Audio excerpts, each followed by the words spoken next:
Assalamualaikum warahmatullahi wabarakatuh. Yang saya hormati Bapak Kepala Sekolah, yang saya hormati Bapak Wakil Kepala Sekolah, dan yang saya hormati Dewan Guru beserta staf perpustakaan. Pada pagi hari ini, pertama-tama marilah kita ucapkan puji syukur atas kehadirat Tuhan Yang Maha Esa, Allah Subhanahu wa Ta'ala, yang telah memberikan rahmat dan karunia-Nya sehingga kita dapat berkumpul pada pagi hari ini dalam acara seminar menyebarkan pemahaman dan pengalaman penerapan budaya positif di SMP Negeri Sunan Menu yang akan dibawakan oleh Ibu Eka Romiati. Demikianlah yang dapat saya sampaikan. Untuk Ibu Eka, saya persilahkan. Terima kasih. Assalamualaikum warahmatullahi wabarakatuh.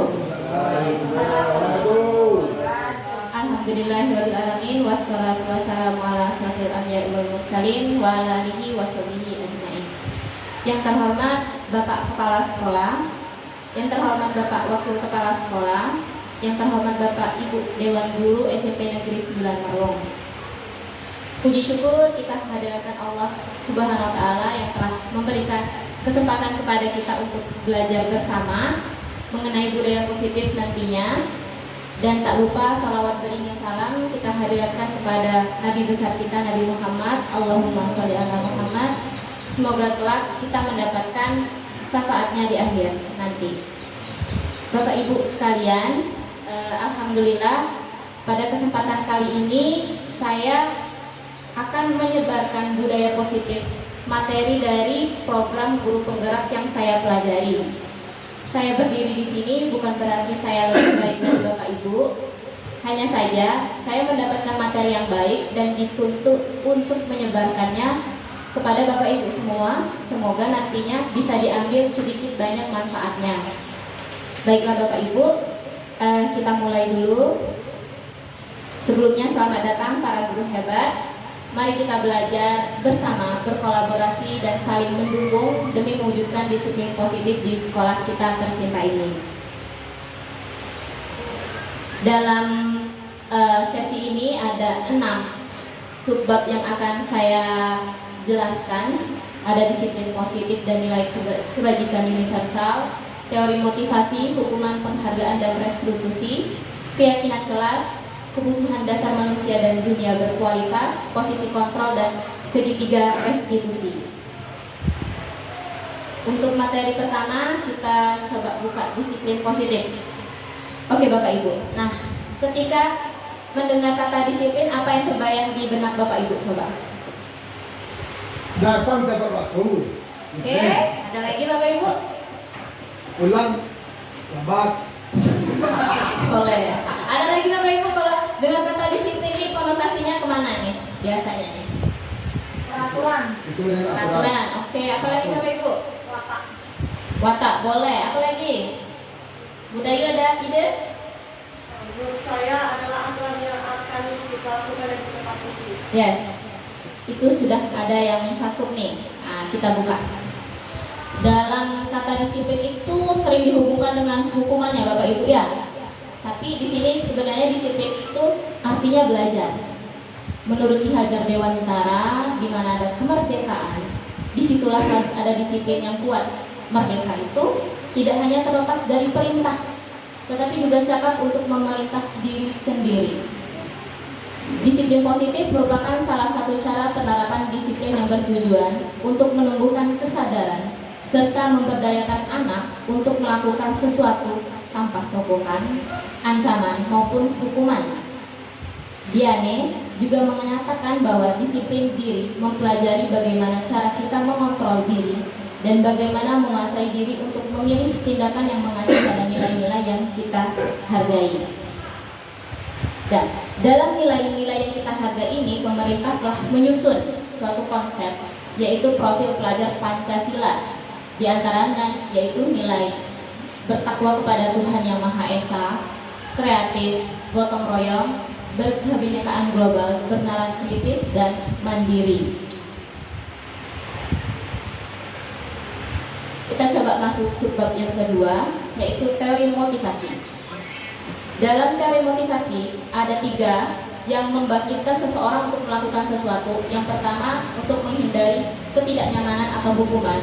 Yang kedua, untuk mendapatkan imbalan atau penghargaan dari orang lain.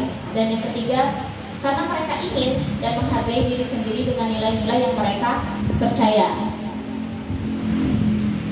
Contohnya yang ini, penjelasan pertama, motivasi yang karena hukuman.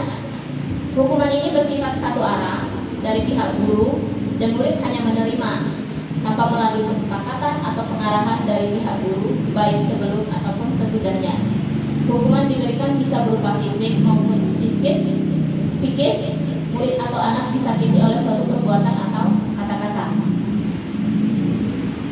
Nah, di dalam hukuman itu juga sedikit ada dengan konsekuensi, cuman ada perbedaannya di sini Bapak Ibu.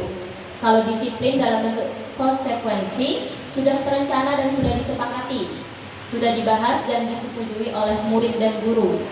Umumnya bentuk-bentuk konsekuensi ini dibuat oleh pihak guru atau sekolah, dan murid sudah mengetahui sebelumnya konsekuensi akan diterima bila melakukan pelanggaran. Oke, coba Bapak Ibu, ini ada pernyataan. Nah, kalau misalnya anak lari mengelilingi lapangan basket 2 kali karena terlambat hadir di sekolah, kira-kira hukuman atau konsekuensi? Nah, apa?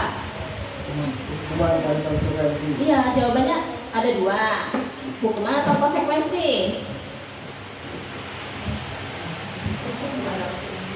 Hukuman lah, sampai enggak. Ada perjanjian dari awal enggak? Kalau dia ada perjanjian dari awal dia masuk konsekuensi, tapi kalau enggak ada dia masuk dalam hukuman. Coba kita lihat dulu ya. Ini termasuk mencatat 100 kali Bapak Ibu, ternyata yang pernyataan pertama, maaf, mencatat 100 kali di dalam buku kalimat saya tidak akan terlambat lagi karena terlambat sekolah. Itu termasuk hukuman. Ini hasil hukuman ini. Ini yang kita bahas tadi yang kedua. Itu juga hukuman. Nah, kalau membersihkan coretan yang dibuat di meja tulis, kira-kira hukuman atau konsekuensi? Yes, ini konsekuensi. Kalau murid diminta push up 15 kali karena tidak menggunakan masker, hukuman.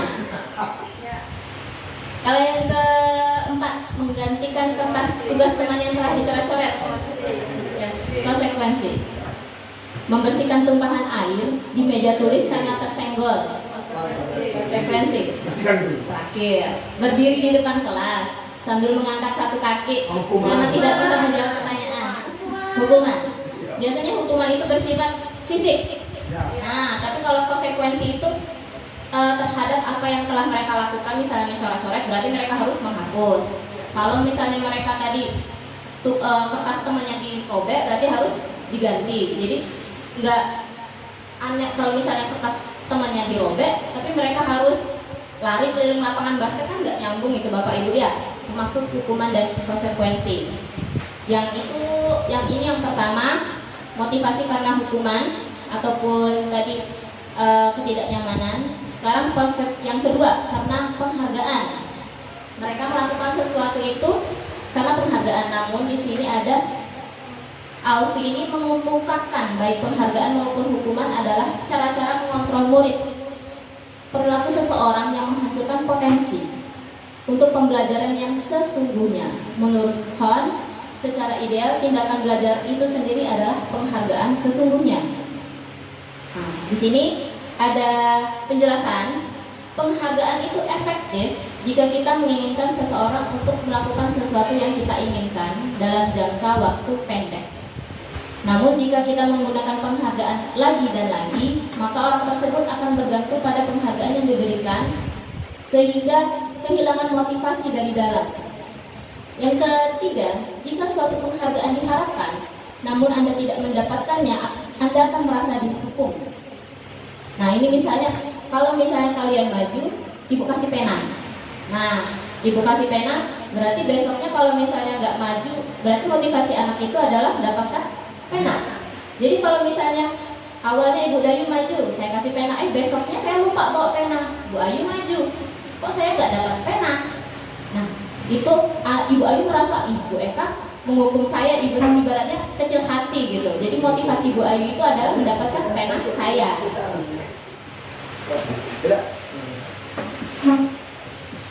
Oh, ini yang ketiga, menghargai diri sendiri dan nilai yang dipercaya. Ketika murid kita memberikan motivasi tersebut, nah ini yang ketiga, motivasi intrinsik yang berdampak pada jangka panjang. Motivasi yang tidak akan terpengaruh tanpa adanya hukuman dan hadiah. Mereka akan tetap berperilaku baik dan berlandaskan nilai-nilai kebajikan karena mereka ingin menjadi orang yang menjunjung tinggi nilai-nilai yang mereka hargai.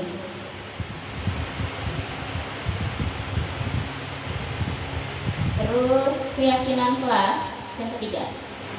Mengapa keyakinan kelas? Mengapa tidak peraturan kelas saja? Coba Ibu jawab.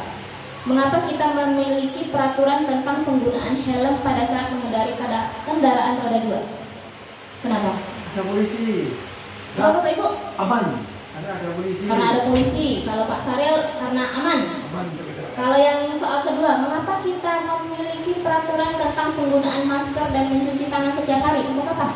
Untuk kesehatan. Oh yes. Kita buka. Nah, nilai keselamatan, keamanan yang Bapak tadi sebutkan, dan nilai kesehatan inilah yang disebut suatu keyakinan, yaitu nilai-nilai kebajikan universal yang disepakati secara tersirat dan tersurat. Nah, maksudnya yang tersirat itu adalah yang globalnya. Yang tersurat itu seperti kita mau mengendarai aman, berarti kan harus pakai helm, harus menaati peraturan, harus membawa surat-surat. Tapi inti ketiga ini adalah keselamatan kan Bapak Ibu. Sama dengan kesehatan, kita harus mencuci tangan, menjaga jarak, memakai masker. Inti ketiganya adalah kesehatan. Nah, jadi seseorang akan lebih tergerak dan bersemangat untuk menjalankan keyakinannya daripada hanya sekedar mengikuti serangkaian peraturan tertulis tanpa makna. Jadi peraturannya itu nggak usah banyak-banyak, tapi melingkupi. Nah, seperti yang tadi, kalau mau selamat, keselamatan yang berkendara berarti harus pakai helm, harus bawa surat-surat, kendaraannya harus baik. Nah, seperti itu.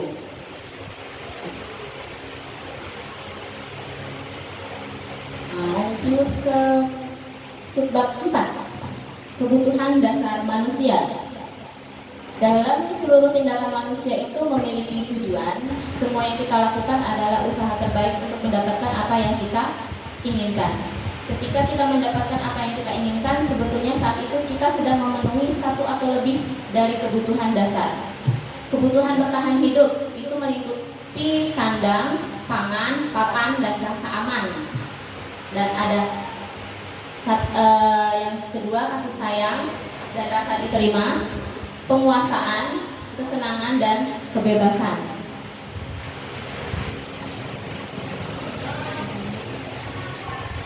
Posisi kontrol. Nah, ini berkaitan. Pada teori kontrol Dr. William Glasser, Gosser menyimpulkan ada 5 posisi kontrol yang diterapkan seorang guru orang tua ataupun atasan dalam melakukan kontrol.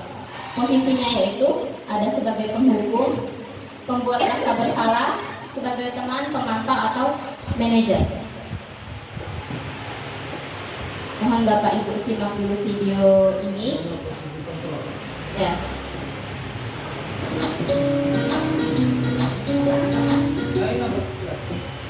Salam bahagia Ibu dan Bapak guru hebat. Dalam penerapan disiplin positif restitusi, salah satu program yang dikembangkan adalah 5 posisi kontrol. 5 posisi kontrol dalam restitusi adalah proses perjalanan seorang pendidik agar dapat mengenali dirinya. Pada video kali ini, kita akan membahas tentang 5 posisi kontrol yang dikembangkan oleh Diane Dawson dan contoh penerapannya.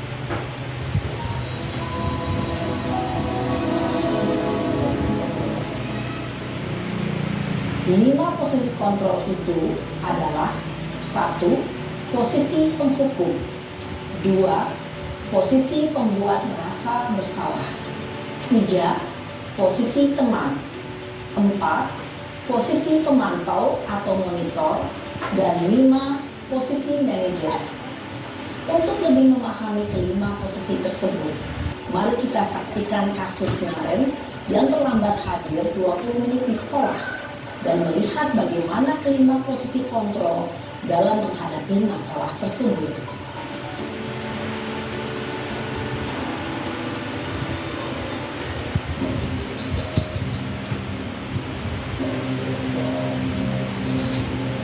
Bisa nih, bisa nih saya terlambat. Tinggal. Bapak Ibu, posisi yang Sini kamu. Gimana ini? Selalu terlambat. Kamu deh, pasti terlambat. Maaf Bu, saya Apa? Apa coba? Alasan kamu apa lagi? Kapan sih kamu tidak terlambat? Malas sekali ya kamu jadi anak. Kuliah anak kamu. Malas. Gak kapok-kapok sih kamu. Sudah berapa kali terlambat? Sana, kamu keliling lapangan basket 2 kali. kenapa saya harus ke lapangan basket Bu? Kenapa? Kamu melawan ibu. Berani-beraninya jawab. Sudah terlambat, masih berani jawab pula. Sekarang, keliling lapangan basket 5 kali sekalian. Biar kapok. Kalau saya Cepat, langsung pulang. pergi sana ke lapangan basket. Posisi penghukum biasanya berbicara dengan nada tinggi, menghardik, menunjuk-nunjuk, menyakiti, dan menyindir. Hukuman bisa berupa fisik maupun psikis. Ibu dan Bapak guru hebat, dampak yang terjadi pada murid ketika guru berada pada posisi penghukum adalah murid cenderung akan memberontak, bahkan menyimpan dendam.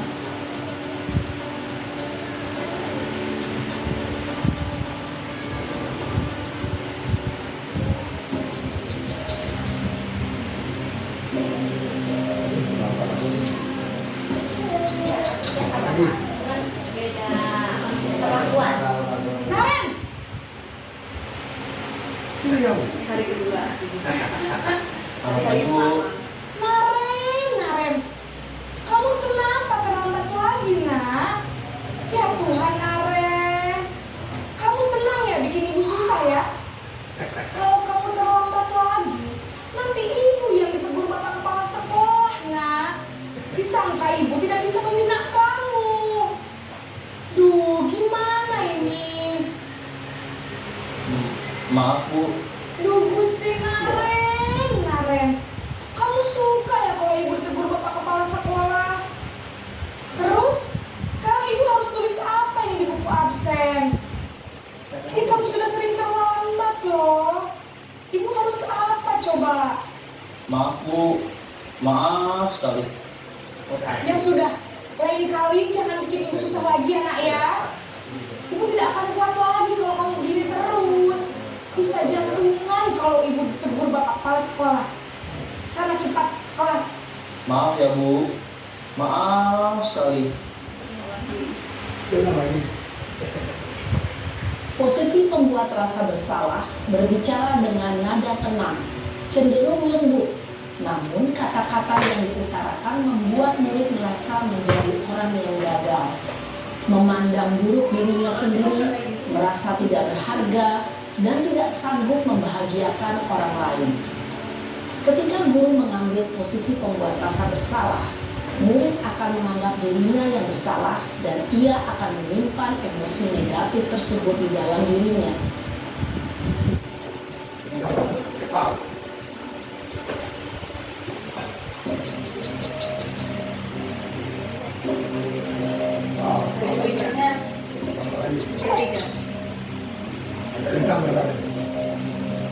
Naren!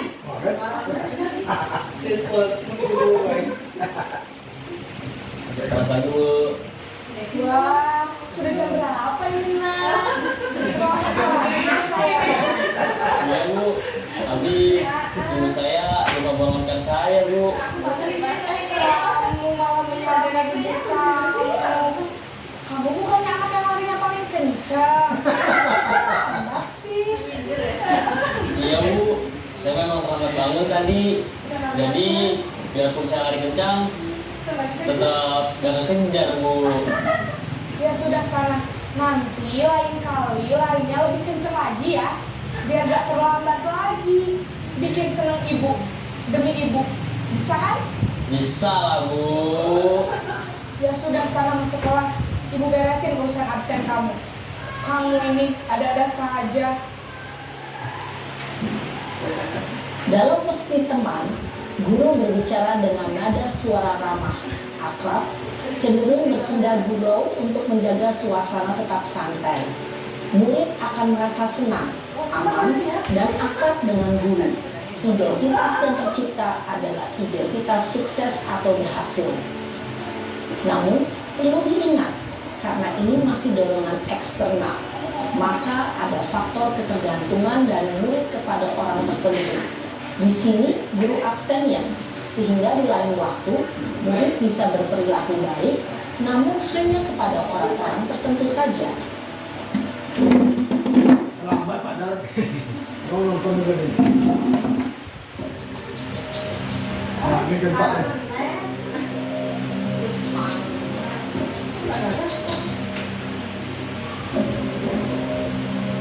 Naren!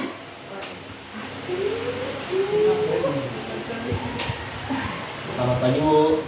Naren, apa peraturan sekolah kita tentang jam berapa kita harus masuk sekolah, Nak? Kita harus di sekolah jam 7 Bu. Iya betul, sekarang sudah jam 7.20. Naren sudah tahu konsekuensinya jika terlambat hadir. Paham Bu. Saya harus tinggal kelas pas jam istirahat selama 20 menit. Iya benar, konsekuensinya demikian. Jadi nanti jam 9.30 pas istirahat, kamu harus tinggal di kelas, kerjakan tugas tambahan untuk ketertinggalan kamu ya. Baik Bu.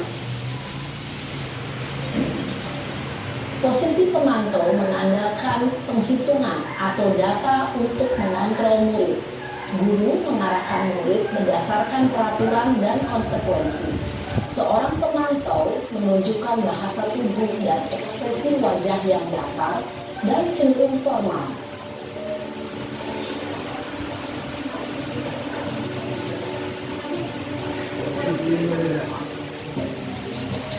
Naren.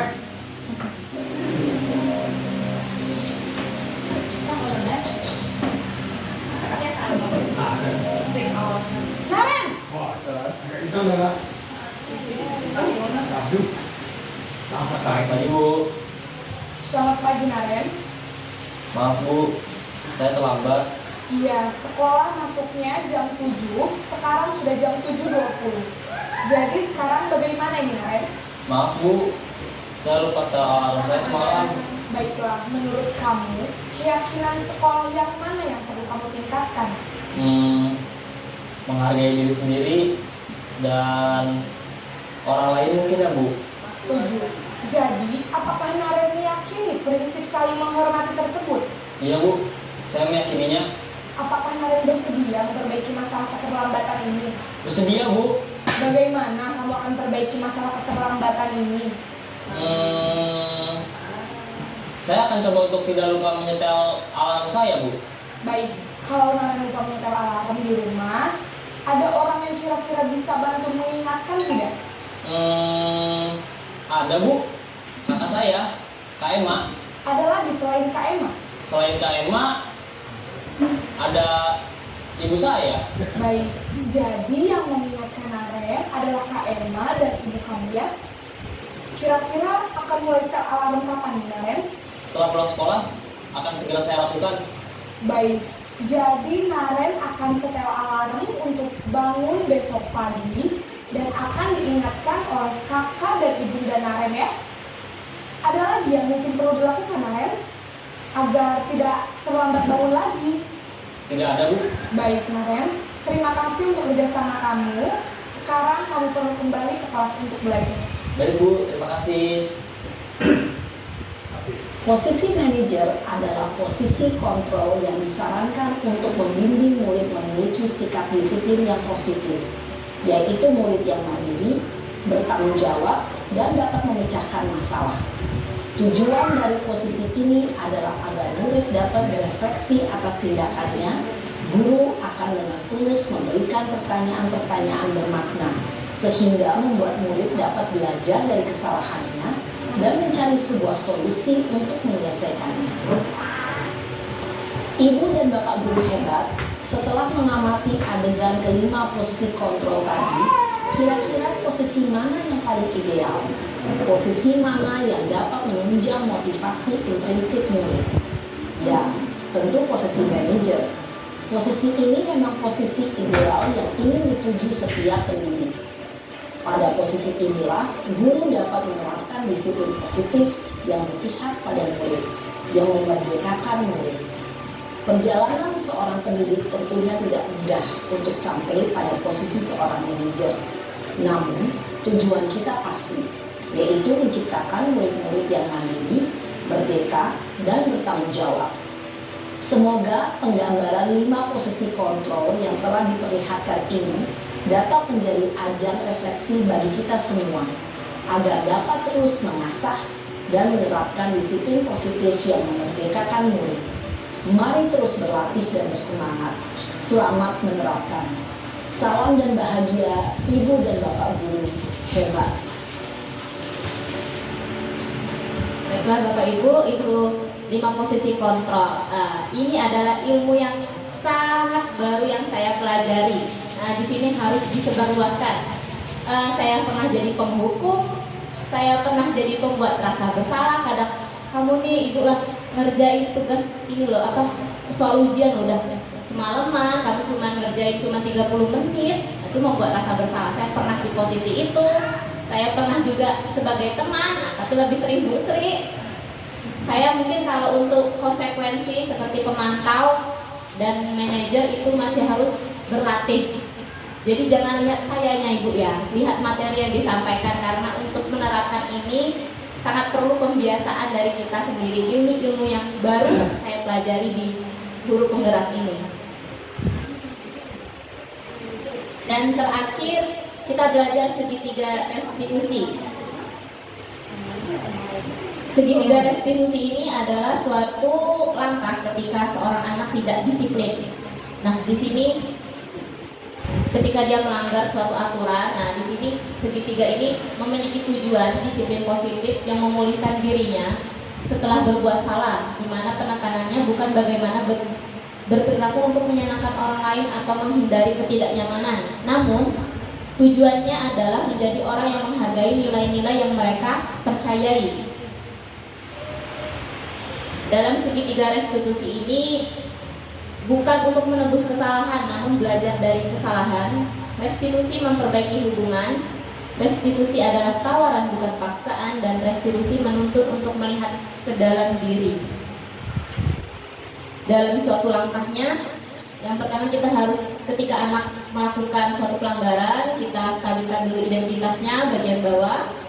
Lalu bagian atas, kita validasi tindakan yang salah. Dan ketiga, kita menanyakan keyakinannya. Untuk lebih jelasnya ada video yang menggambarkan segitiga ini.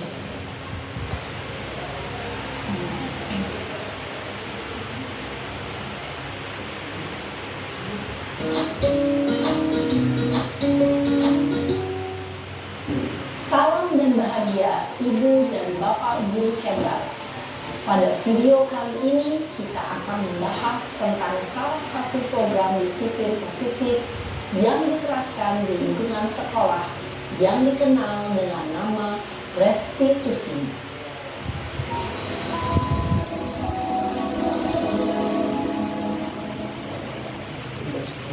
Restitusi dikembangkan oleh pakar pendidikan Diane Gosling, berlandaskan pada teori kontrol Dr. William Gleiser. Segitiga restitusi adalah suatu proses dialog yang dijalankan oleh guru atau orang tua agar dapat menghasilkan murid yang mandiri dan bertanggung jawab.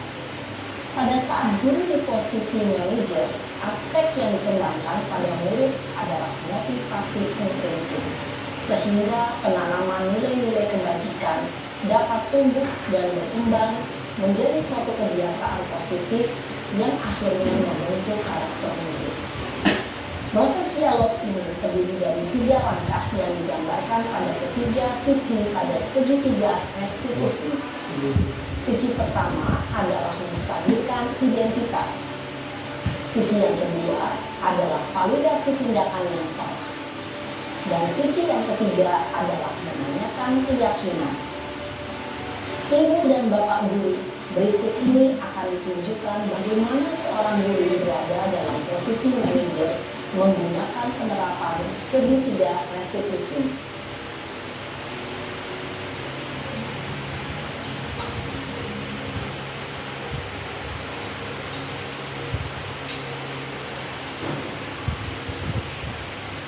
Siang sana. Siap, Pak. Sudah lama nggak ketemu sana? Kenapa hari ini ada di sini? Kesel Pak, kesel banget. Masa aku dikatain tukang fitnah Pak? Ya aku marah lah. Aku balik ngatain Eka di depan kelas. Kesel banget. Oh, itu. Ya pasti kamu akan kesal. Bapak juga akan marah apabila ada yang menuduh Bapak seperti itu. Kemudian pada saat itu kamu mau melakukan apa? Ya saya langsung ngatain Eka lah Pak. Kesel banget. Saya bentak-bentak dia depan teman-teman lain. Oh begitu. Pasti kamu melakukan seperti itu karena suatu alasan tertentu, kan? Iyalah, masa saya diam saja Pak? Ya saya bela diri lah. Masa saya dituduh tukang fitnah? Ya wajar lah. Mempertahankan harga diri itu sesuatu yang penting buat kamu. Untung kamu tidak lebih gegabah lagi, hanya membentak-bentak. Iya Pak. Untung saya masih bersabar dan hanya membentak saja. Sudah gemes padahal. Saya pasti bela diri lah. Ya pasti ya. Tapi kamu memilih untuk tetap bertahan dan bersabar. Kamu memilih untuk tidak berbuat lebih parah lagi, bukan? Iya. Nah, sekarang coba kita lihat lagi tindakan kamu yang bentak-bentak Eka di kelas. Tindakan kamu itu kira-kira sesuai dengan keyakinan kelas atau prinsip kamu tidak? Enggak lah Pak. Capek Pak jadi pemarah. Jadi keyakinan atau prinsip mana yang kurang sesuai dengan keinginan kamu? Ya, saya sebenarnya sangat menghargai orang lain. Mungkin saat itu saya menjadi emosi, jadi tidak menunjukkan sikap itu. Kamu meyakini tidak? Menghargai orang lain itu penting buat kamu. Yakinlah Pak. Iya, setuju. Kita harus saling menghargai. Namun, ada juga keyakinan yang kita sepakati yang perlu kita jalankan apabila kita sedang marah, kan? Ya, saya selalu proaktif, mulai dengan diri sendiri. Saya bisa jadi lebih sabar, mengambil waktu juga untuk berpikir mau apa selanjutnya. Kira-kira kamu bersedia memperbaiki masalah itu tidak? Sedia Pak. Kalau kamu memperbaiki masalah ini, kamu akan menjadi orang seperti apa? Saya akan menjadi orang yang bertanggung jawab kali ya Pak. Dan senantiasa proaktif. Iya. Menurut kamu, bagaimana rasanya menjadi orang seperti itu? Ya nyaman lah, bangga bisa bersabar dan menahan diri. Baiklah kalau begitu. Yuk kita pikirkan bagaimana memperbaiki masalah ini.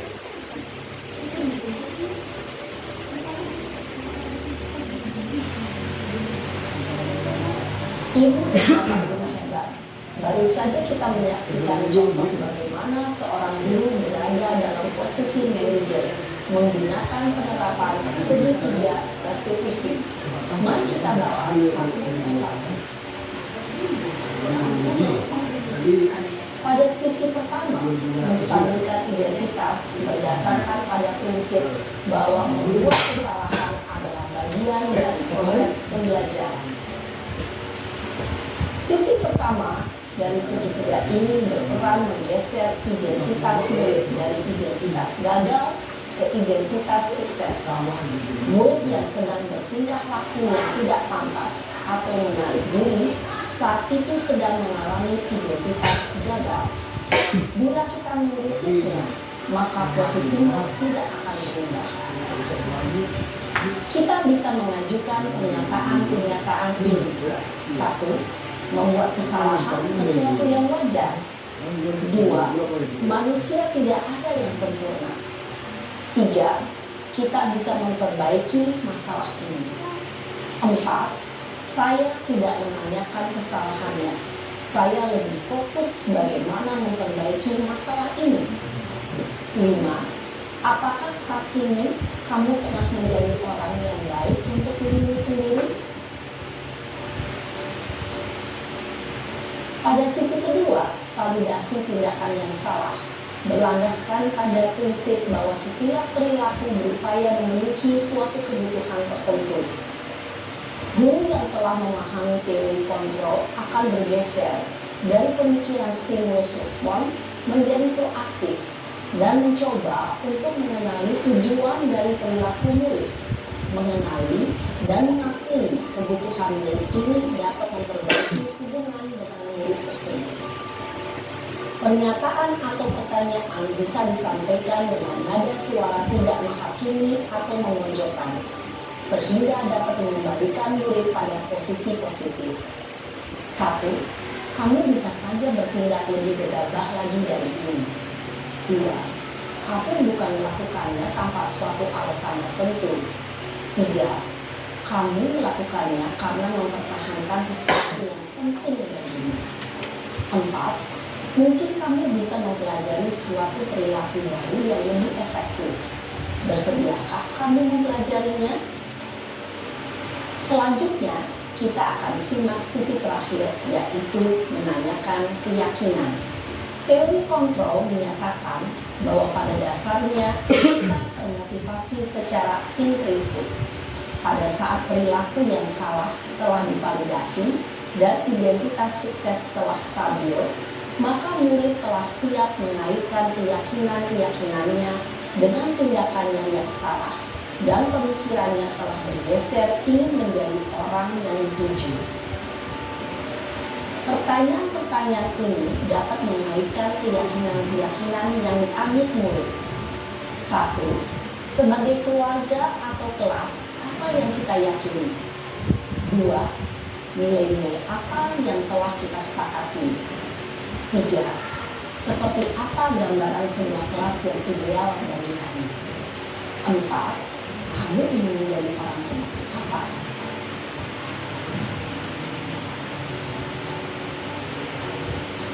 Dalam menerapkan segitiga restitusi, perlu diperhatikan beberapa hal, yaitu 1. Perilaku yang salah perlu dikaitkan dengan nilai-nilai atau keyakinan-keyakinan yang telah disepakati atau dituju. 2. Kesediaan orang yang melakukan kesalahan untuk memperbaiki masalah. 3. Pemecahan masalah sebisa mungkin relevan atau memiliki hubungan dengan masalah yang ada. 4. Usaha. Perlu adanya suatu usaha perbaikan dari pihak yang berbuat kesalahan. 5. Waktu. Perlu didedikasikan waktu dari pihak yang berbuat kesalahan. Tanyakan kapan akan mulai dilakukan usaha untuk memperbaiki masalah. Dengan memahami struktur penerapan segitiga restitusi, diharapkan guru dapat menerapkan posisinya sebagai manajer dengan mengajukan pertanyaan-pertanyaan bermakna yang dapat membuat murid menjadi lebih percaya diri, bertanggung jawab, dan mandiri. Nah, Ibu Bapak Guru perlu tidaknya mengikuti ketiga tahapan dalam segitiga restitusi bergantung pada ringan beratnya suatu permasalahan. Misalnya, Bila permasalahan tersebut ringan, maka tidak perlu dijalankan secara berurutan.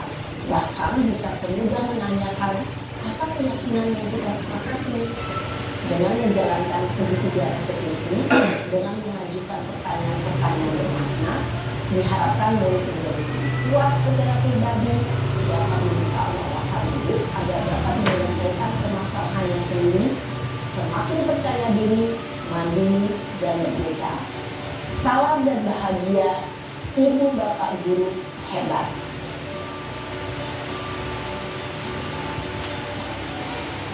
Itu suatu video dari segitiga restitusi bagaimana seorang manajer menerapkan segitiga restitusi untuk menyelesaikan permasalahan yang mereka temui.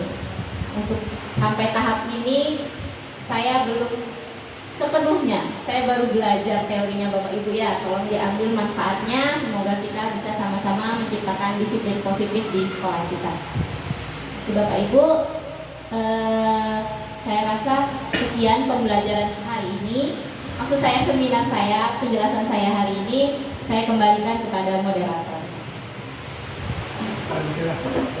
Demikianlah Bapak Ibu yang materi yang dijelaskan oleh Ibu Eka. Mungkin di sini ada Bapak atau Ibu yang akan bertanya mengenai tentang disiplin positif.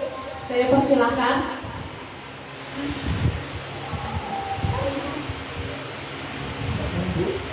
Mungkin Pak Tony, Guru Agama atau Pak Sahril.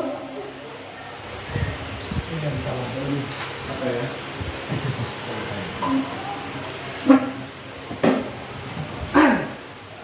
Assalamualaikum warahmatullahi wabarakatuh.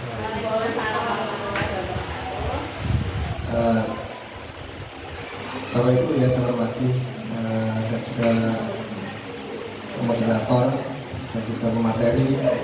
Tadi saya sekilas membaca ada beberapa catatan tentang posisi kontrol itu ya. Mungkin dalam posisi kontrol itu semuanya sudah menerapkan, mulai dari yang hukuman sampai yang paling halus, sindiran pun sudah diberikan kepada anak-anak. Nah, mulai yang paling kasar sampai sindiran. Tapi walhasil siswa di daerah kita Bu ya, kita mengangkat siswa yang ada di daerah kita saja.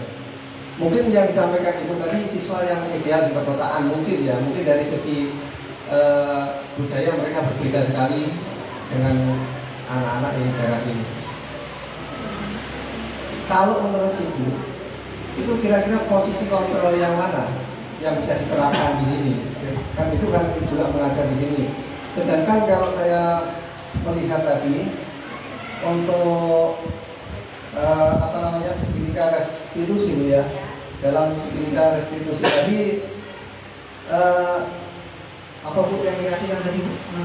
Mengakui keyakinan? Ya, keyakinan dalam profil belajar Pancasila itu, keyakinan yang kita sepakati di kelas. Nah, kita sepakati ada sih mungkin di kelas Bapak kita bikin kesepakatan nih anak-anak harus disiplin, anak-anak harus itu. Jadi bikin kesepakatan dulu dalam kelas.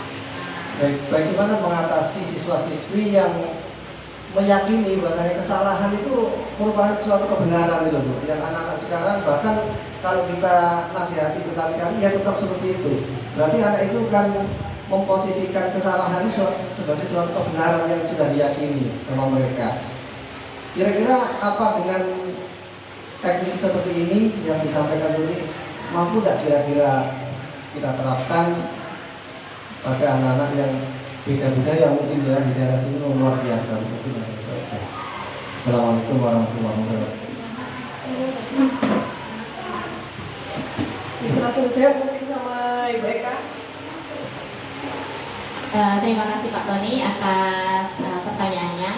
Menanggapi pertanyaan Pak Tony, sebenarnya ini adalah posisi-posisi yang kita laksanakan di sekolah. Ada yang penghukum, pembawa rasa bersalah, teman pemantau, manajer. Adalah materi yang saya dapatkan pertama kali di program guru penggerak ini. Kalau misalnya ditanya manakah yang baik, tentu jawabannya adalah manajer. Tapi dengan lihat kondisi anak kita yang mungkin, seperti yang Bapak bilang tadi, ternyata di manajer takutnya mungkin kita haluskan, mereka malah kok nggak berubah dengan segitiga restitusi yang kita lakukan. Dan di sini motivasi siswa itu kan ada dua, intrinsik dan ekstrinsik.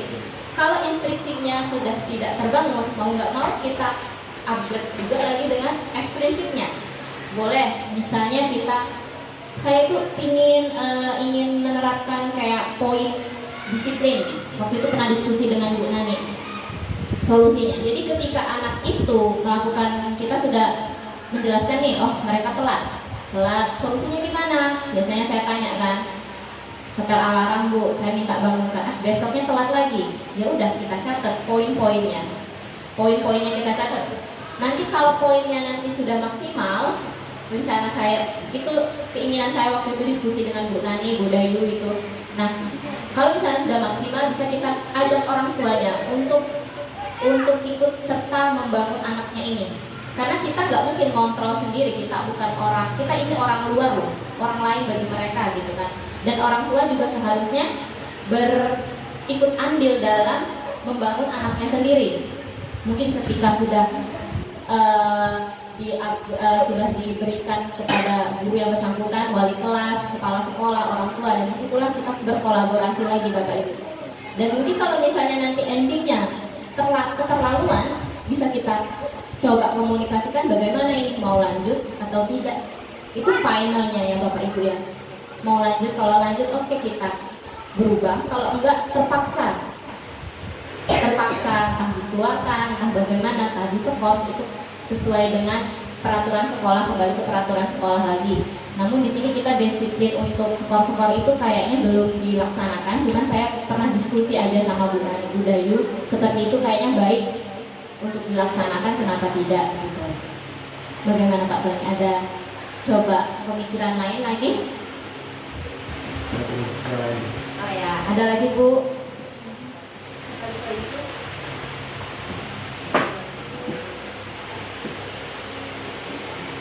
Ya, di sini saya akan menanyakan, apakah restitusi ini dilakukan untuk semua guru atau guru-guru tertentu saja, atau guru piket saja, atau misalnya guru wali kelas wali kelas anak tersebut? Terima kasih.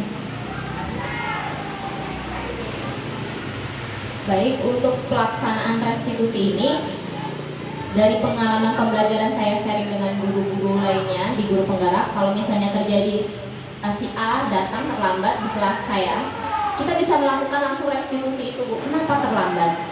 Kenapa kamu apakah tidurnya kemalaman atau apa? Kita bisa langsung. Namun itu kan dalam konteks kesalahan yang ringan. Namun apabila kesalahannya dia berantem, dia melibatkan orang lain, oh boleh kita libatkan wali kelas. Kalaupun nanti di sekolah besar bisa melibatkan guru BK. Jadi kalau misalnya kita sendiri masih bisa mengontrol anak itu, kita kontrol. Namun apabila kita rasa butuh bantuan wali kelas ataupun komunikasi dengan kepala sekolah, bisa kita lanjutkan. Tapi konteks utamanya kita dulu, baru wali kelas, dan kepala sekolah, orang tua gitu. Ada lagi Bapak Ibu? Ada lagi mungkin Bapak Ibu yang ingin bertanya mengenai kedisiplinan positif? Bu Dani mungkin? Pak Sahril? Enggak? Atau mungkin Bapak Kepala Sekolah? Saya persilahkan Bapak Kepala Sekolah jika ingin bertanya. Mungkin bukan bertanya, cuma karena guru baru ya, saya menanggapi ya. Baik, Assalamualaikum warahmatullahi wabarakatuh. Yang saya hormati Bapak Ibu Majelis Guru dan staf.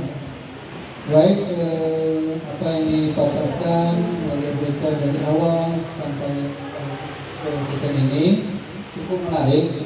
Ini bagi saya sendiri selaku pimpinan dan kepala sekolah di sini, ya, ilmu baru, ya, ilmu baru. Kenapa? Karena pada saat ini kita di posisi tahap ke perubahan kurikulum dari 26 ke KTSP ya, ke-13 sekarang ke Merdeka. Nah, pasti tujuan positif mengarah untuk lebih baik, sehingga yang dulu tidak pernah kami dengar, bahkan kami baca, sekarang muncul. Mungkin artinya dengan perkembangan zaman sekarang. Apalagi istilahnya restitusi tadi katakan, restitusi cukup menarik karena di segitiga restitusi ini ada semacam tagihan yang memang harus diterapkan oleh masing-masing kita, baik sekolah maupun guru. Ya, cuma lupa saya restitusi 3 tadi apa sisi tadi berisi 3 apa ya? Ini 3 ini yang bawah manajer. Menstabilkan identitas. Yang samping tadi, samping kiri ya? Validasi. Yang samping kanan? Menanyakan keyakinan. Yang ketiga, betul, ke belakang, dasar. Yang terakhir? Menanyakan keyakinan. Keyakinan, ada 3 sisi ya? Nah itu berarti yang itu, mungkin menurut saya, cuma menangkap itu ya, itu tuh balik lagi, bahwa kita setiap kita ada pemimpin, kita manajer, bukan itu juga bahwa pas manajer ingatnya ke sekolah, pembina. Tapi itu manajer dan pemimpin kita dalam kita memilih kelas mengajar, begitu, mereka arahnya. Tadi pada posisi kita guru, kita memiliki kriteria sikap-sikap seperti itu terhadap misalnya kalian di anak. Ya, kalau ingat manajer, nanti pimpinan sekolah ini pas sekolah. Nah, mungkin bukan di situ ya, kayak pada diri kita harus menanamkan konsep-konsep itu. Karena kita semuanya ada pada posisi juga bisa manajer. Di kelas kan manajer, memilih kelas, anak dan sebagainya. Saya kira itu cukup menarik dan perlu kita kaji. Dan untuk penerapannya tadi, ya mungkin saya menjawab pertanyaan sedikit tadi, itu harusnya ada pada diri kita semua, ya, pada diri kita semua guru. Kalau itu memang guru, pada sekolah, mungkin semuanya tenaga pendidikan, termasuk pada semua juga, semua kita. Itu bagus juga untuk kita. Ya, apa yang disampaikan tadi, terkadang memang pertama kita keterbatasan info dan sebagainya, SDM kita dan sebagainya, mungkin step by step itu diserap, dicoba diterapkan. Kepada perlu mengadakan suatu penelitian di kelas. Step ini saya berlakukan terhadap ketika teman-teman. Kira efek dari sekarang ini dalam pembelajaran nih, ya. Mereka bagi ini ke kami semua, ini kami paham dan sebagainya. Seketika ini bagaimana kalau ini kita coba terapkan. Ada timbal baliknya, ya. Ya walaupun tidak sepenuhnya, tapi paling tidak ada semacam perubahan, termasuk dari sikap kita guru, sikap kepala sekolah. Oh mungkin saya kalau menyampaikan nanti terlalu frontal, terlalu kasar, bawahnya. Ini kan berubah diri kita semua, ya pada diri kita. Kadang-kadang kita tidak tahu, ini pencerahan pada kita. Oh nyampaikannya harus lembut, ternyata lembut itu lebih berhasil daripada langsung mengatakan salah ini nak, kamu harus berubah. Nah, mungkin dia pendendam gitu. Tapi kalau lembut, nah saya cukup bagus saya kira ya, untuk kita semua terapkan di sini walaupun secara bertahap ya. Mungkin nanti adakan kembali atau semacam tadi penelitian. Apakah program ini nanti ketika bisa dijadikan semacam penelitian di teman-teman dan sebagainya, mana ada manfaatnya ya bisa diterapkan sehingga kita bisa mengambil hikmahnya juga di situ. Itu saja saya menanggapi. Wabillahi taufiq wal hidayah. Assalamualaikum warahmatullahi wabarakatuh. Terima kasih kepada Bapak Zakaria. Apakah Bapak Ibu ada yang mau bertanya kembali? Ibu Dayu. Sebelumnya saya ucapkan terima kasih.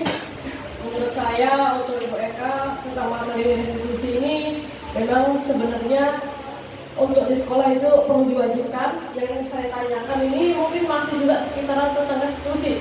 Jadi tingkatan keyakinan dari anak itu kan yang pertama tadi kan untuk masalah manajernya itu bisa dari guru, kemudian nanti katanya kembali ke wali kelas dan sebagainya. Kemudian nanti kalau misalnya poin-poinnya itu sudah batasnya tidak wajar, itu kan akan dipanggil oleh orang tuanya ya.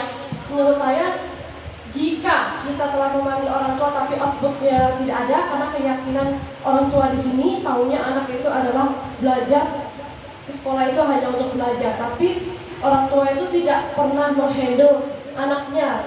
Yang sering saya temui ya Bu ya, saya pernah mendapati murid saya di sini tidak sekolah misalnya.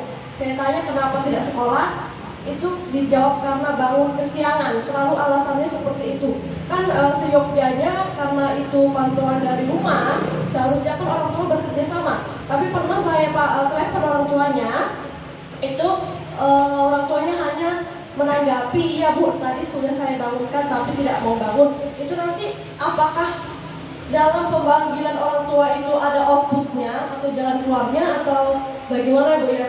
Karena kebanyakan orang tuanya itu ya seperti itu kalau dilihat di desa kita ini ya. Hanya itu yang akan saya sampaikan. Mungkin untuk Ibu Eka mungkin ada solusinya kembali. Ya, fakta di lapangan ya Bapak Ibu, anaknya kurang care, orang tuanya juga kurang care. Nah, gimana ini? Nah, dari sini fungsi sekolah itu hanya sebagai kita sebagai guru hanya menuntun, sama seperti Nabi SAW menuntun yang mau dituntun. Gak semuanya harus ayo masuk Islam. Nah, seperti itulah anak-anak kita, gitu kan? Ayo kita belajar, gak semuanya mau. Jadi kita sudah ajak orang tuanya nggak mau, terus anaknya juga nggak mau. Jadi solusi kita terus yang namanya itu pemanggilan solusi sekolah cuma bisa itu. Dan mungkin itulah tadi, kalau misalnya dia emang sudah tidak mau lagi dituntun di sini, udah batas maksimum ibu, udah misalnya skornya sudah berapa, udah batas maksimal tadi, mau nggak mau sekolah juga harus mengambil tindakan. Tidak bisa seperti itu. Gitu. Karena seperti tadi, sekolah ini tempat menuntun, yang mau dituntun itu dengan segala peraturan yang akan menuntun mereka sebenarnya untuk kebaikan ya Bapak Ibu ya. Tapi gak gitu, kadang ada yang mau, ada yang enggak. Kita nggak bisa maksain. Nanti ketika finalnya, ya seperti tadi, ketika poin-poin mungkin sudah dilaksanakan, ternyata sudah maksimal, ya sekolah harus mengambil tindakan. Nah, seperti itu. Nah, contohnya, kalau misalnya sudah pemanggilan beberapa kali mau nggak mau, bisa saja sekolah melakukan tindakan pengeluaran kepada siswa yang bersangkutan. Tapi mungkin saya butuh Bapak, soalnya saya di sini guru baru, kasus-kasus seperti itu sangat saya rasa Bapak yang setelah lama mungkin lebih berpengalaman. Bagaimana Bapak tanggapannya menghadapi seperti itu Bapak? Baik, Bapak Ibu, konsentrasi sama, cuma bedakannya dari umur, dari masa kerja di luar, sehingga ada. Sebenarnya sekarang itu beda juga dalam fase ini tadi. Ya, baik. Apalagi kalau sekarang pelanggaran ya dihubungkan dengan yang sekarang, mungkin yang pelajaran sekarang. Seapapun anak itu dan sebagainya, konsekuensi sekarang ini kita tidak boleh nyatakannya kalau nakal atau sebagainya dikeluarkan. Yang saya pahami Pak ya, nanti diklarifikasi. Seperti yang katanya tidak naik itu kalau mereka kayaknya tidak ada.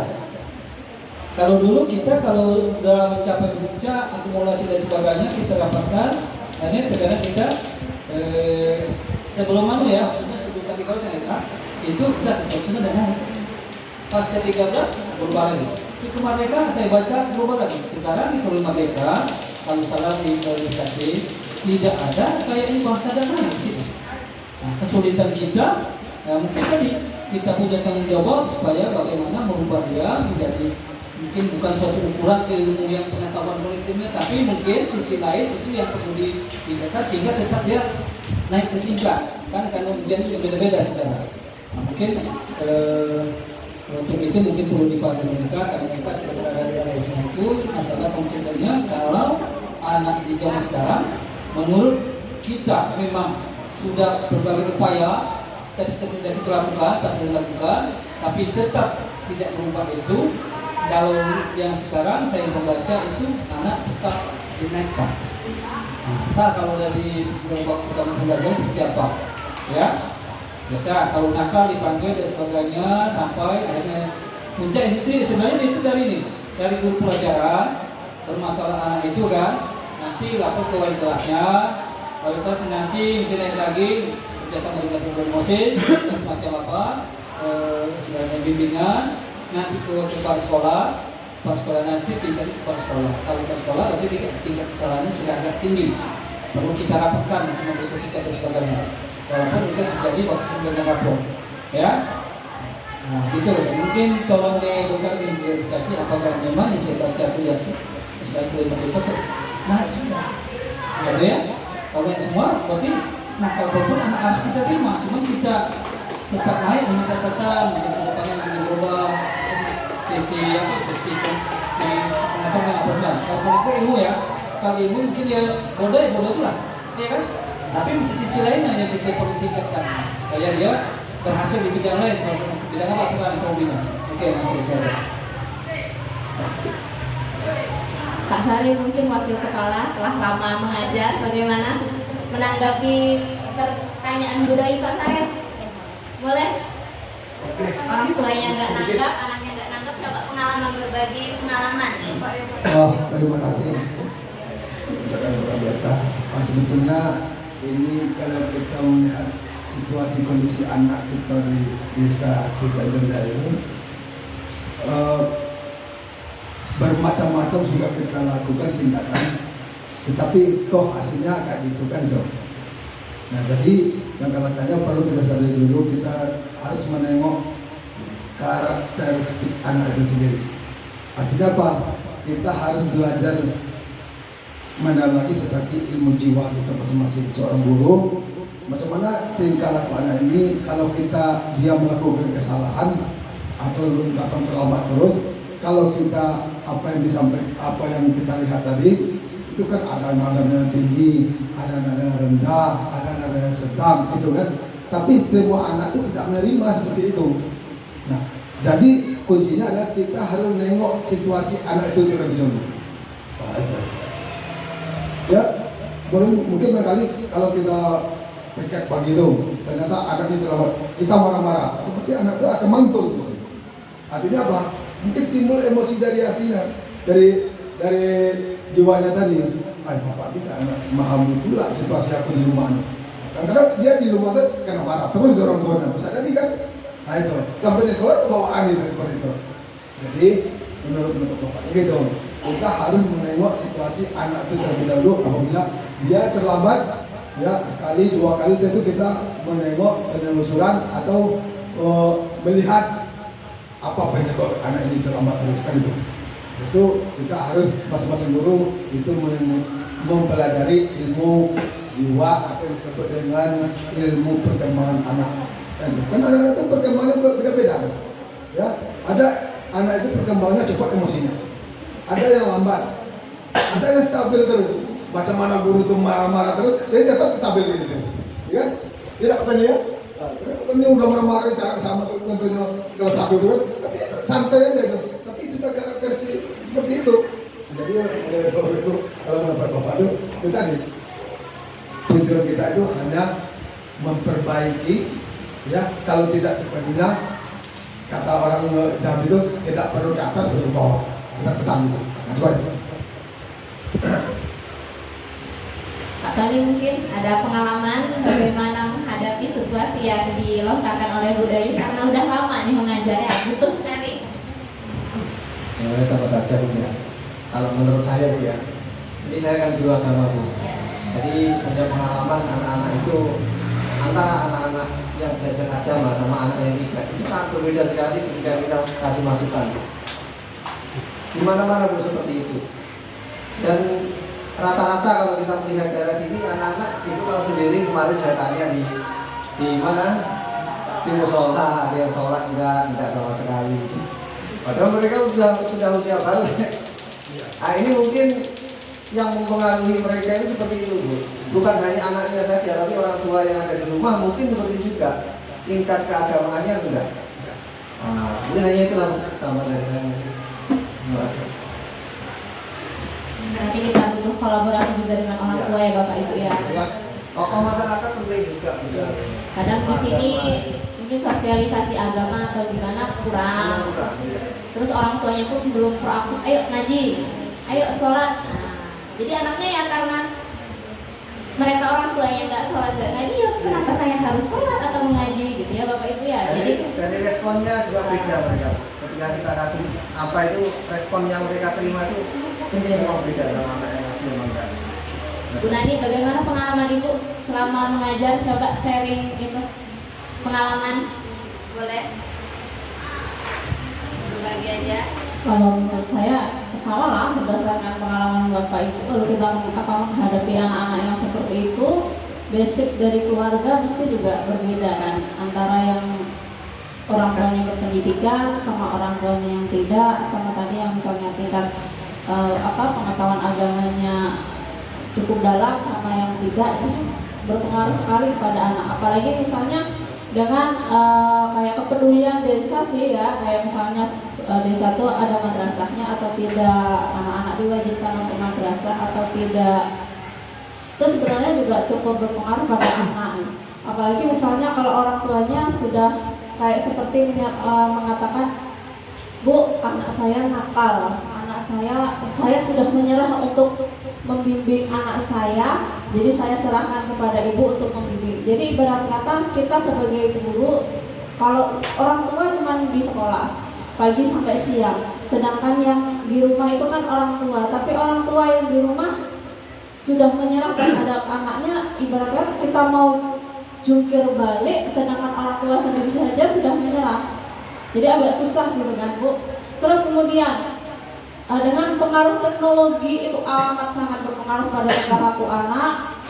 Apalagi dengar laporan anak-anak tuh, mereka pulang sekolah nongkrong di tempat perkumpulan atau rumahnya anak yang tidak sekolah dari siang sampai tengah malam, bahkan subuh baru pulang ke rumah.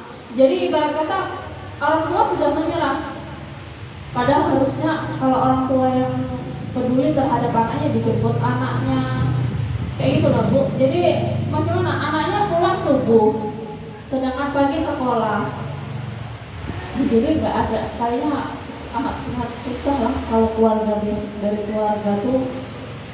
Jadi peran pertama tuh mungkin dari keluarga. Jadi kalau keluarganya juga agak sedikit tidak peduli, ya anaknya juga susah. Kita terapkan teori apa tadi sama itu ya? Ya, kita ibaratnya kita mau menerapkan posisi kontrol yang mana, kalau basic keluarganya susah, ya susah, ibaratnya susah, bukan susah secara ekonomi ya Bu ya, susah untuk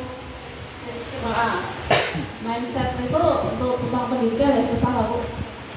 Basic keluarga pada dasarnya adalah pendidikan itu lebih keluarga. Pemerintah bisa pemerintah bisa. Itu apa yang dikatakan Nani tadi ya, kalau kita tengok, kita lihat anak siswa kita ini yang ada di SMP 9 ini, itu kita bisa membandingkan anak si A, anak si B. Maksudnya apa? Ini orang tuanya berpendidikan, apa yang disampaikan Ibu Nani tadi. Ini tidak, itu akan mempengaruhi sekali terhadap perkembangan anak tadi ya. Contohnya saja, kalau orang tuanya didisiplin terhadap anaknya, contoh, kamu harus sholat subuh, contohnya gitu kan. Nah, sementara ya orang tuanya tidak sholat, macam mana anaknya kok patuh gitu. Nah, sementara apa? Sementara contoh yang terbaik di keluarga itu adalah orang tua. Nah itu. Sementara orang tuanya ya, bangun ya, apa yang alami sih kalau di masjid itu yang subuh itu 5-4 orang itu. Jadi apa? Ada rumah dekat sekolah, dekat masjid. Nah itu. Tapi itu kata Bu Hamka itu, apabila seorang anak itu menjaga subuhnya, maka selamatlah hidupnya sampai akhirat. Nah, itu kata. Tapi kita tidak bisa ya. Mungkin kali itu tadi apa? Karena pengalaman orang tua, keimanan orang tuanya kurang, ya, hanya segitulah anaknya. Apalagi kita di desa ini tidak bisa memilih anak yang pintar-pintar, apa adanya, yang ibaratkan petimun, yang bungkuk masuk, yang bengkok masuk, yang lurus masuk kemana, gitu kan? Kalau di kota kita nggak bisa milih siswanya, yang nggak pintar keluarga nggak terima. Nah, kalau kita di sini, ya semuanya masuk. Nah, itulah tugas kita yang ada di desa ini, untuk membentuk anak tadi supaya dia ada motivasinya untuk belajar. Tidak, kalau tidak artinya kalau orang tuanya tamat SMP, kalau tidak dia besok tamat SMA. Itu anjuran kita yang ada di desa Indrajaya itu kan. Beda dengan yang dulu. Kalau dulu saya di sini lebih kurang 26 tahun, itu mayoritas yang ditempatkan di sini yang transmigrasi itu pendidikan orang tuanya rata-rata banyak yang sarjana. Buktinya apa? Di sini ada transaknya. Transak itu artinya kita orangnya pendidikan tinggi. Ada dari pemdanya, trans dari pemdanya, ya. Nah, kemudian ada kelasnya itu agak tinggi. Kalau sekarang tidak, ya, yang itu yang menetap di SP7 ini Intan Jaya ini dengan Kopau ini mungkin barangkali dari pengangkatan pertama imigrasi tidak sampai 25% yang asli penduduk yang di tempat pertama. Itulah banyak pendatang baru yang tak tamat SMP, datang sini, tak tamat ini, ya. Itu tadi motivasi terhadap anaknya kurang. Anaknya tidak masuk sekolah, biarkan aja. Kalau dulu tidak, ya. Kalau anaknya tidak datang ke sekolah, dilaporkan orang tua datang ke sekolah, datang sendiri. Ya, kenapa anak saya kemarin masuk? Kenapa? Kira-kira apa? Tanya gitu. Ya, yang kami alami tahun 97-98 itu. Nah, sementara sekarang tidak. Anaknya nggak sekolah cuek. Ya, kadang-kadang tidak ada perhatian dari orang tua. Jadi oleh sebab itu mungkin barangkali tingkat kesadaran dari orang tua untuk mengembangkan atau mendidik anaknya tadi sangat kurang sekali. Tapi yang bagi yang mau, ya, mendidik anaknya atau memberikan saran atau wejangan terhadap anaknya terus menerus, insya Allah maju. Tuhan. Terima kasih atas sharingnya dari Bapak Ibu. Sungguh ya, dari kesimpulan yang saya ambil, keluarga itu sangat berpengaruh. Dan juga tadi Ibu Nani juga sedikit menyinggung tentang keterlibatan desa juga dalam madrasah dan penyediaan guru ngaji dan lainnya juga sangat berpengaruh untuk anak. Ibu Sri, ada yang mau mencoba sharing selama mengajar 10 tahun lebih? Bagaimana menghadapi anak-anak? Terima kasih atas waktunya. Kami berbagi pengalaman saja ya Bu ya, karena sebenarnya sekarang ngajarnya nggak sebanyak yang dulu ya, kalau sudah berbagi dengan yang lainnya. Memang faktor keluarga itu faktor yang terpenting untuk pendidikan anak. Di keluarga itu yang nomor satu. Dan saya pernah jadi wali kelas juga waktu itu, karena dengan kita ngobrol dengan anak yang sering terlambat tadi, dia sering terlambat terus ya Bu ya. Akhirnya saya mendekati orang tuanya. Saya datangi orang tuanya. Jadi ada hubungan antara wali kelas dengan orang tuanya, dengan ibunya terutama kan, apa alasannya gitu kan. Jadi alhamdulillah dengan pendekatan yang seperti itu, orang tua mungkin merasa terbuka hatinya untuk merubah anaknya karena mungkin malu saya menghadapi gitu kan. Dan itu juga saya lakukan bukan dengan anak yang bermasalah saja, tidak bermasalah pun saya datangin gitu kan. Jadi ada kedekatan antara guru dengan orang tua. Dan pernah juga saya waktu itu dia mau liburan bahkan datang ke rumah saya bawa bontotan yang banyak karena dia merasa mungkin dekat dengan saya gitu kan. Jadi dikasih sesuai dengan jajanan tadi. Karena mungkin untuk ibu guru sekarang juga nggak perlu dengan mendatangi ke rumahnya, mungkin dengan telepon atau dengan media sosial mungkin lebih berkembang sekarang. Demikian yang bisa saya sampaikan, mungkin dapat berguna. Terima kasih. Terima kasih sharingnya Ibu. Bagaimana salah satu solusi juga ya dari Ibu Sri untuk menjalin kedekatan tidak hanya dengan murid tapi juga wali murid. Nah, di sini apakah Bapak Ibu masih ada yang mau menambahkan? Ada?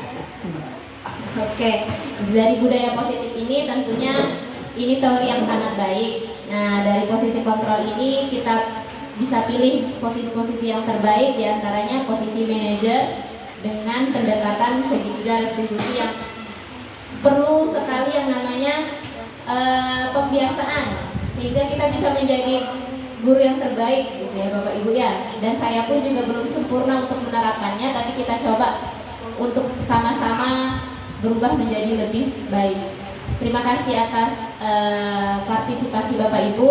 Saya kembalikan lagi kepada moderator. Baiklah, apakah ada dari Bapak Ibu ingin menyampaikan tanggapan atau bertanya? Jika tidak, saya akan tutup kegiatan seminar pada pagi hari ini. Semoga materi ataupun penjelasan yang disampaikan oleh Ibu Eka dapat kita aplikasikan ke dalam kehidupan sehari-hari, dapat kita ambil ilmunya. Di sini juga tentang disiplin positif banyak sekali mendapatkan solusi-solusi, yaitu terutama pihak keluarga atau orang tua itu sangat harus mendukung untuk kegiatan belajar mengajar di sekolah. Demikianlah yang dapat saya sampaikan. Jika ada salah-salah kata, saya mohon maaf. Saya akhiri. Wabillahi taufiq wal hidayah. Wassalamualaikum warahmatullahi wabarakatuh. Waalaikumsalam.